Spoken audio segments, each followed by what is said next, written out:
इस सलवार को बनाने के लिए मैंने यहाँ पर 2 मीटर क्रेप का फैब्रिक लिया है। आप कोई भी कपड़ा ले सकते हो। सबसे पहले कपड़े को ओपन करेंगे और इसको 2 परत में फोल्ड करेंगे। तो ये इस साइड खुला हुआ है, दूसरी साइड पे बंद है। जो बंद साइड को हमें अपनी तरफ रखना है। बंद साइड से कपड़े को पकड़ते हुए इस तरह से कोन का शेप बनाना है। कपड़े को सेट कर लेना है। दूसरी साइड भी कपड़े को इस तरह से उठाते हुए कोन का शेप बना लेना है। साइड पे ध्यान रखना है, एकदम तिकोना नहीं होना चाहिए, हल्का सा खुला हुआ रहना चाहिए किनारे का पार्ट। तो इस तरह से ये कपड़े की परत आएगी और परत को हमें लास्ट तक मिलाना नहीं है। यहाँ पे हमारा 2 से 3 इंच का गैप आना चाहिए। इसके बाद नीचे से हम 3 इंच पर निशान लगा लेंगे। इस पे हमें कोई कटिंग नहीं करनी है, सिर्फ निशान लगा रहे हैं। अब टोटल लंबाई देख लेंगे सलवार की। रेडी लेंथ सलवार की है 38 इंच। तो यहाँ पर मैं 37 इंच पर ये निशान लगा रही हूँ और 2 इंच की हमारी बेल्ट हो जाएगी। तो सिलने के बाद हमें 38 इंच लंबाई मिल जाएगी सलवार की। तो यहाँ इसकी कटिंग कर ली है।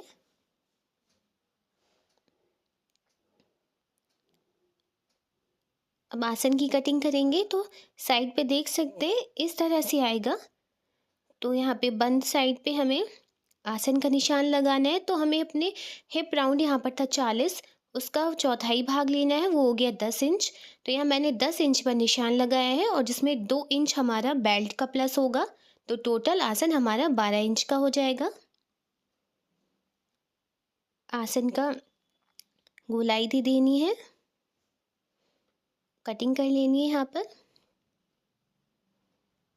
तो यहाँ पर ये कटिंग हो गई है। बहुत ही ईजिली आप कटिंग कर सकते हो इसकी। तो ओपन करने पे कुछ इस तरह से फैब्रिक आएगा।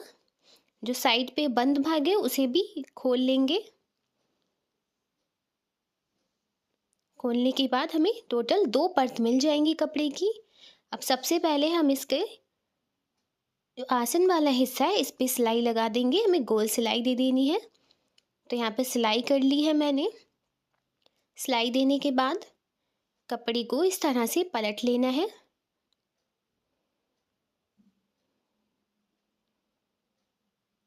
इस तरह से पलटेंगे। जो छोटा वाला हिस्सा है वो अंदर की तरफ जाएगा और ये बड़ा वाला है ये हम ऊपर की तरफ रख लेंगे क्रॉस करते हुए। इसी तरह से पलटना है सलवार को। तो ये हमारा कोन का शेप बन गया है। अब नीचे से हमें 11 इंच पर निशान लगाना है। दोनों साइड पे 11 इंच पर निशान लगाने के बाद हम इसकी किनारी को पलट लेंगे। तो डबल फोल्ड करते हुए किनारी पे सिलाई लगानी है और जहाँ हमने 11 इंच पर निशान लगाया है अंदर का पार्ट हमें वहीं तक सिलना है। चाहे तो पूरा ऊपर तक सिल सकते हैं लेकिन वो हिस्सा दिखेगा नहीं, तो आप 11 इंच तक ही सिल लें। तो यहाँ पे दोनों साइड पे देख सकते हैं मैंने सिलाई दे दी है। किनारे को आपको अच्छे से बनाना है। अंदर भी देख सकते हैं 11 इंच तक ही मैंने सिलाई दी, चाहे तो पूरी ऊपर तक लगा सकते हैं सिलाई। यहाँ पर मैंने ये लेस ली है। तो 3.5 मीटर लेस आपको ज़रूरत होगी इसके लिए। तो लेस को हम इस पे अटैच कर लेंगे। जो हिस्सा हमने फोल्ड किया है उसी पे अंदर साइड 11 इंच तक ही लेस लगाएंगे, ज़्यादा अंदर तक लगाने की ज़रूरत नहीं है। तो यहाँ पर मैंने 11 इंच तक अंदर वाले हिस्से पे लेस लगाई हुई है।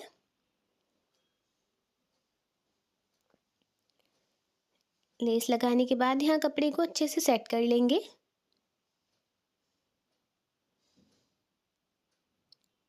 अब मोहरी का निशान लगाएंगे। तो मोहरी के लिए मैं 7 इंच पर निशान लगा रही हूँ नीचे से। दूसरी साइड भी 7 इंच मोहरी का निशान लगाना है। अब यहाँ हमें ऊपर की सिलाई देनी होगी। तो इसके लिए हमें आसन से 2 इंच की दूरी पर सीधी लाइन बना लेनी है, जिससे हमें एकदम सीधी सिलाई लगा सके, कपड़ा टेढ़ा नहीं हो। तो नीचे तक 2 इंच पर निशान लगा लेंगे। सीधी लाइन बना देंगे।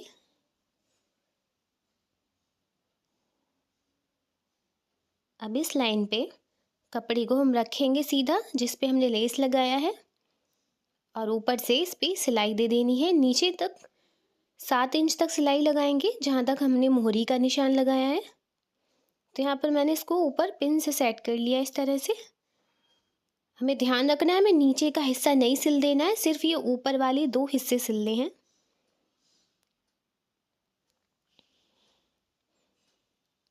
कपड़े को इस तरह से रखेंगे और सीधी सिलाई लगानी है।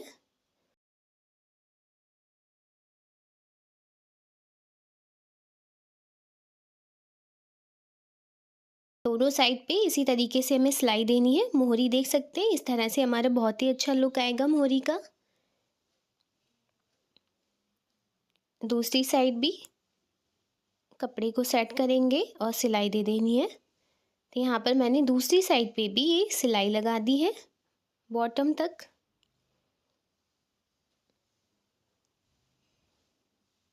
सिलाई लगाने के बाद ये जो हमारा अंदर का कपड़ा है वो इस तरह से जाएगा।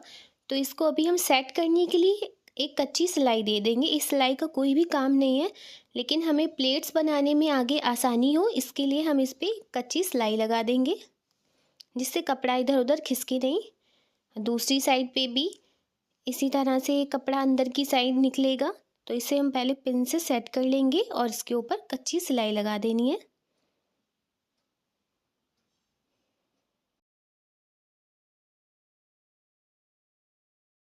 यहाँ पर मैंने ये सिलाई दे दी है। सिलाई लगाने के बाद इस पर हम प्लेट्स बहुत ही आसानी से बना सकते हैं। तो प्लेट्स के लिए सबसे पहले हमें सेंटर को मिलाना है आसन के, और इसके दोनों साइड पे हमें कट लगाना होगा। और प्लेट्स यहाँ पे हम इस तरह से डालेंगे। हमारा हिप राउंड था यहाँ पर 40 इंच, तो 40 इंच में हमें 4 इंच लूजिंग रखनी है। हो गया 44। 44 का हमें चौथाई भाग करना होगा, मिलेगा 11 इंच। तो हमें जहाँ तक हमने साइड का कट लगाया है आसन से हमें 11-11 इंच तक प्लेट्स बनानी है।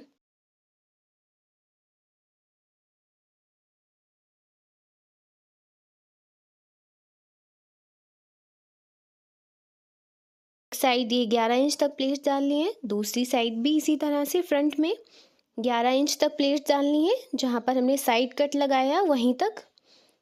अब बैक पे भी इसी तरह से प्लेट्स डालेंगे।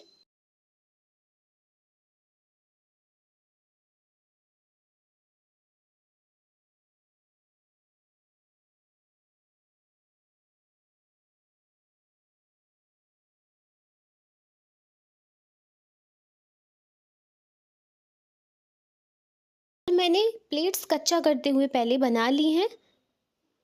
देख सकते हैं साइड कट हमारा इस तरह आएगा, और टोटल हमारी 6 प्लेट्स सभी साइड्स पे जाएंगी। तो देखिए यहाँ पर 11 इंच इस तरफ आ रहा है, 11 इंच इस तरफ आ रहा है।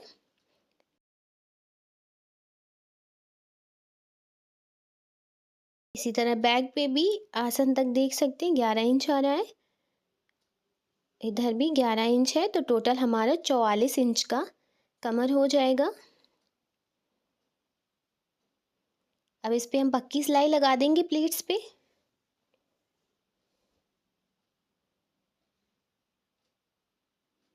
अब यहाँ पर मैंने बेल्ट ली है, तो बेल्ट की चौड़ाई ली है 5 इंच और इसकी लंबाई मैंने ली है 46 इंच।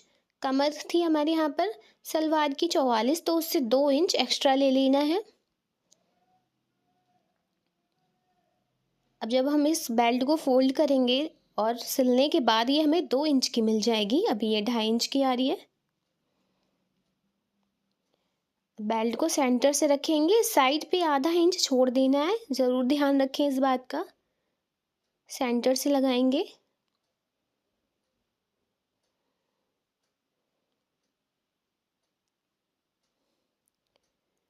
देख सकते हैं साइड पे हमने जो आधा इंच छोड़ा था, दूसरी साइड भी आधा इंच बचेगा।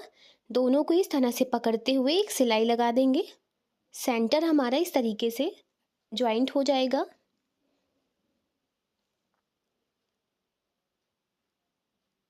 इस पर भी सिलाई देते हुए अटैच कर देना है। तो फ्रंट साइड हमारी ये बेल्ट लग गई है। अब इसको पलटते हुए अंदर की साइड पे सिलाई लगानी है। तो एक बार फोल्ड करेंगे और इस तरह दोबारा फोल्ड करते हुए अंदर को सिलाई दे देनी है। थोड़ा सा हिस्सा हम बीच में खुला छोड़ देंगे इलास्टिक के लिए। तो देख सकते हैं इस पर मैंने सिलाई दे दी है और यहाँ पर मैंने थोड़ा सा खुला हुआ रखा है, यहाँ से हम इलास्टिक डालेंगे। तो यहाँ पर मैंने 28 इंच इलास्टिक ली है। आप अपने कमर के नाप से 4-5 इंच कम इलास्टिक लें।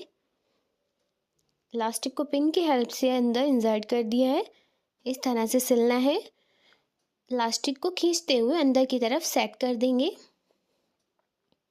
और जो खुला हुआ भाग है उसे भी सिल देंगे और सेंटर में भी हम एक सिलाई दे देंगे जिससे हमारी इलास्टिक अच्छे से सेट हो जाए, पलटे नहीं।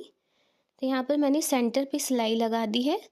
देख सकते हैं कितना परफेक्टली हमारी बेल्ट बन गई है। तो फाइनली बहुत ही ईजिली आप इस सलवार को बना सकते हैं। तो वीडियो अच्छा लगा चैनल को ज़रूर सब्सक्राइब करें, लाइक करें, शेयर करें। Thanks for watching.